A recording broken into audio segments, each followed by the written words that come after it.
চাকরি নেই, প্রেম বা বিয়ে কিছুই হচ্ছে না, ব্রহ্মাস্ত্র হিসেবে ব্যবহার করুন শুকনো লঙ্কা, আর এতেই হবে বাজিমাত। পাবেন প্রচুর টাকা, মনের মতো সঙ্গী এবং ভালো জীবিকা।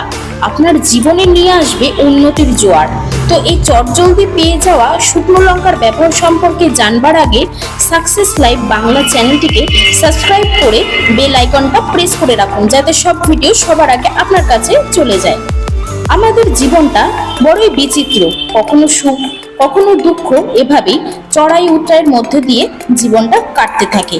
জীবনে তো সমস্যা থাকবেই, তবে সমস্যা থাকলেও তা নিয়ে দুশ্চিন্তা করে সময় কিন্তু কাটিয়ে দেওয়া যাবে না।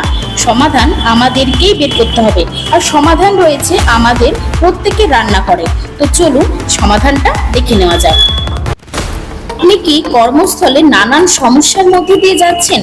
তো তাদের জন্য রইল এই টিপসটি। চলুন প্রথমে 3টে মাটির প্রদীপ নিন এবং তাতে গোটা ধনে, সর্ষে, সাবান, নুন ও শুকনো লঙ্কা রেখে দিন। এবার এটিকে কর্মস্থলে রাখুন, দেখবেন কয়েকদিনের মধ্যে ফল আপনার হাতে নাতে। আপনার জীবনে কি আপনি প্রতি পদে পদে হাজার একটা বাধার সম্মুখীন হচ্ছেন? তাহলে আপনি শুকনো লঙ্কার বীজ বের করে বালিশের নিচে রেখে ঘুমোতে যান।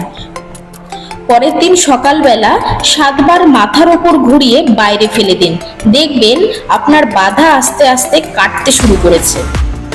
এছাড়াও যে সমস্ত মানুষের ঘরে বাইরে প্রচুর শত্রু, তারা শনিবার ও মঙ্গলবার বাড়ির বাইরে একটি গর্ত করুন, শত্রুর নাম করে সেই গর্তে মাটি চাপা দিন, সঙ্গে রেখে দিন 5টি শুকনো লঙ্কা। দেখবেন ফল আপনার হাতে নাতে পাবেন এবং আপনার সুদিন আসতে শুরু করেছে। বহু মানুষ যারা রয়েছে বিভিন্ন রোগে দীর্ঘদিন ধরে ভুগে যাচ্ছে, তারা লাল কাপড়ে 7 টুকরো ফিটকিরি নিন, এর মধ্যে সামান্য কালো চিল রাখুন, দেখবেন আপনি সুস্থ হতে শুরু করেছেন। ভালো থাকবেন, ভালো রাখবেন, সুস্থ থাকবেন। হরে কৃষ্ণ।